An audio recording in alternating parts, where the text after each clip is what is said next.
ایسا studio one کے ناظرین السلام علیکم۔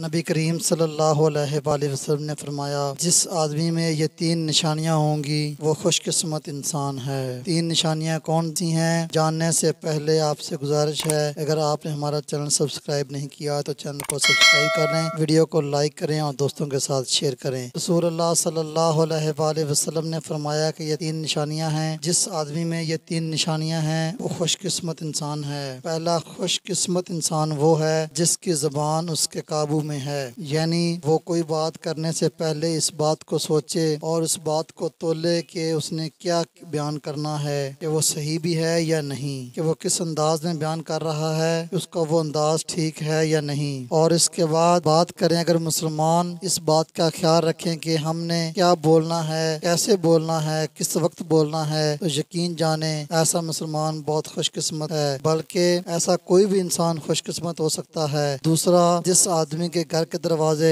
رشتہ داروں کے لیے کھلے ہوں، جس آدمی کا گھر کشادہ ہو، کھلا ہو، وہ بندہ بھی خوش قسمت ہے۔ اس کا مطلب ہے کہ گھر کے دروازے رشتہ داروں کے لیے کھلے ہونے چاہیے۔ یہ نہیں کہ بندہ سب رشتہ داروں سے ناراض ہو جائے اور کسی کو اپنے گھر میں آنے نہ دے، ایسا نہیں ہونا چاہیے۔ اس لیے جو بندہ صلہ رحمی کرتا ہے، اپنے رشتہ داروں کے ساتھ اچھے تعلقات رکھتا ہے، وہ بندہ خوش قسمت ہوتا ہے۔ اس کی ہر چیز میں اللہ تعالیٰ برکت ڈال دیتا ہے، جو مہمان نواز ہوتا ہے۔ تیسرا، وہ بندہ جو اپنے گناہوں پر روتا ہو۔ تیسرے بندے کے بارے میں رسول اللہ صلی اللہ علیہ وآلہ وسلم کا فرمان ہے کہ وہ خوش قسمت ہیں جو اپنے گناہوں پر روتے ہیں، یعنی جس بندے کا دل سخت نہ ہو۔ دل سخت کیسے ہوتا ہے؟ جب بندہ گناہ کرنے کے ساتھ اپنے رب کو بھول جاتا ہے، گناہ کو گناہ نہیں سمجھتا، گناہ کر کے بھی وہ سمجھتا ہے کہ میں نے کوئی غلط کام نہیں کیا، تو ایسے بندے کا دل سخت ہو جاتا ہے، تو پھر اس بندے کو گناہوں پر رونا نہیں آتا۔ جو بندہ اپنے گناہوں پر اللہ تعالیٰ سے معافی مانگتا ہے کہ اے اللہ، میں تیرا بندہ ہوں اور بندہ ہونے کے ناطے مجھ سے گناہ ہو جاتے ہیں۔ کئی لوگ پوچھتے ہیں کہ ہمیں گناہوں پر رونا نہیں آتا، ہم کیا کریں؟ اگر انہیں رونا نہیں آتا تو رونے والا منہ بنا لیں۔ اللہ تعالیٰ تو صرف بہانے تلاش کرتا ہے ان کو بخشنے کے۔